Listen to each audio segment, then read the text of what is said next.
Hey everybody, welcome to Hockey Skate Town. Before we get into the video, I just want to say thank you to all my subscribers. If you want to join our hockey team, please click subscribe, hit the notification bell to all. Thank you all so much, and let's get started.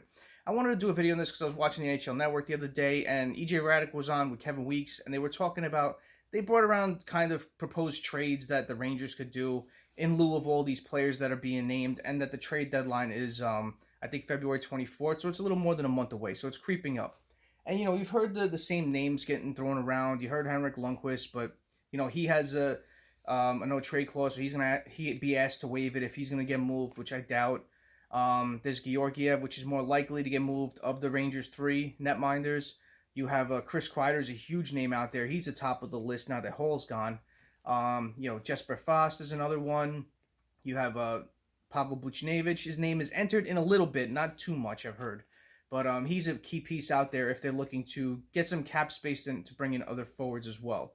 And then Elias Andersson, because he requested a trade out of the year during the year, and we'll see what happens with that situation. But the trade they proposed was Staal and Georgiev for to Toronto for either picks and prospects, or it could be a lieu of picks, prospects, and a youngish forward.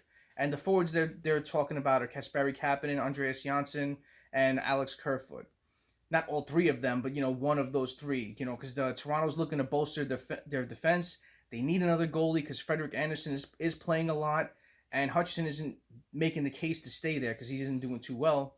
So they need another netminder to help out, especially if they get into the playoffs, or if something happens to their netminding. And under Keefe, it's been a little questionable. They have a great winning record. In their last 19 games, they're 12-4-3, so they're definitely winning and they're definitely playing well, but it's just their defense and their goaltending is a bit of an issue, so they want to bolster that ahead of the trade deadline.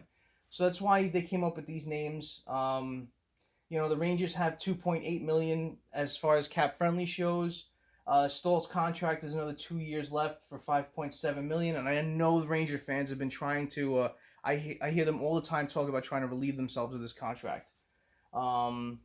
And Georgiev isn't making that much. He's an RFA. He needs a new deal, and he's making $792,500. So that's not that bad. So if the Rangers can trade these two out and kind of eat some of that salary, because Toronto shows nothing in cap friendly, and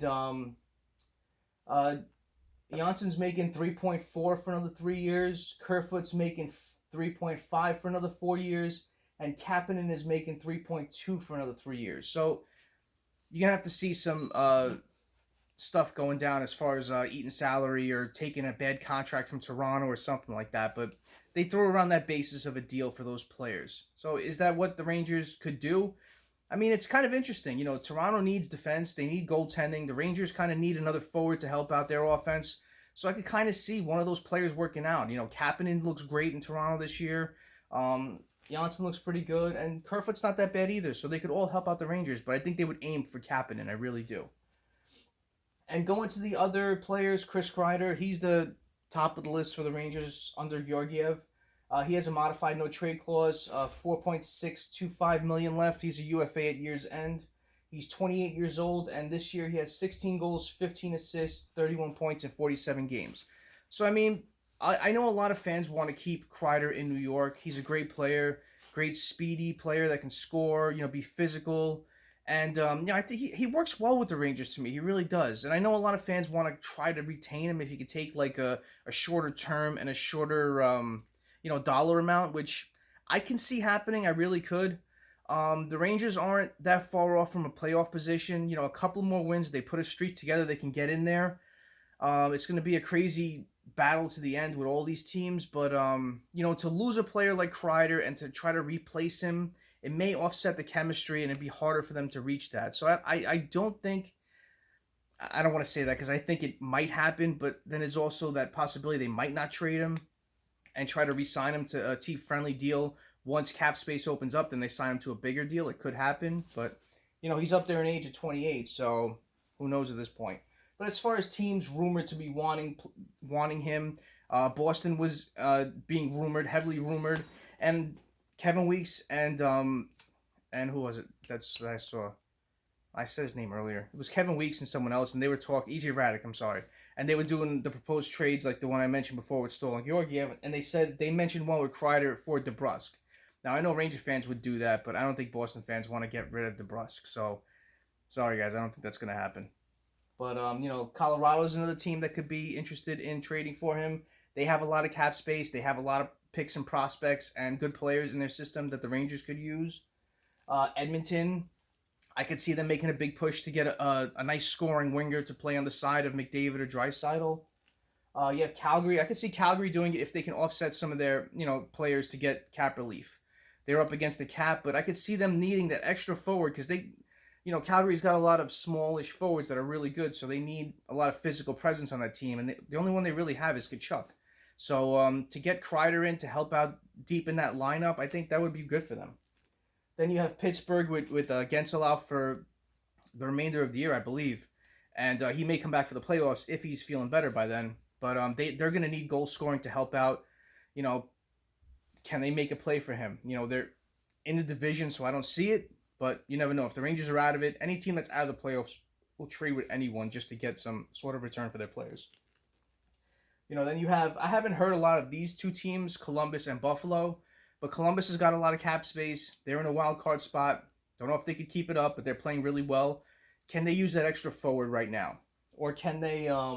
Buffalo, too, same situation. They're out of it, looking to get back in. Can they use a forward? They have a lot of free agent players that they want to try to trade with. They have a lot of prospects. Can they make a move like that to happen with the Rangers for Kreider? We'll see. So we'll see what happens with this whole situation.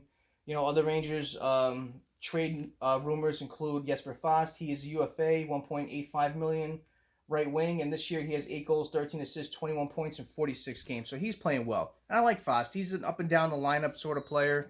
I think the Rangers would be smart to keep him because this sort of versatility you don't see in a lot of players.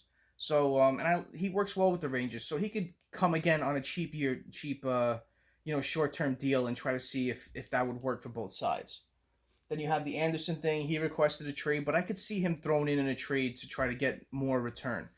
He's not been lighting the NHL on fire, and he's not playing well in the AHL, so he has nothing to show for his career as of yet. So he could either play well, go back to the AHL, play well, and try to, boost up his stock value for a trade, or he's going to be thrown into a trade like one of these trades for these players and try to get the best return for everything. And Buchnevich, I don't see him being moved, but he's another name that's kind of mentioned just in case they bring in another forward. He has 2 years left at $3.25 million, and this year he's got 7 goals, 18 assists, 25 points in 47 games. So the Rangers are out of it. It's a possibility they could try, but I like Buchnevich. He's a pretty good player. He's having a little bit of an off year, but if the Rangers want a return and try to pick up some more assets, you never know. So it's just interesting what this team will do. They have a lot of names out there that they can move. Another month before the trade deadline, we'll see what happens. If anything does happen, I'll do another video on it. Please, thank you all for watching. Please comment below. Let me know what you all think. Would you like any of these players moved? Would you like them to stay and re-sign? Let me know what you all think. Thank you all so much for watching. Please like, comment, and subscribe. Have a great rest of the night and take care.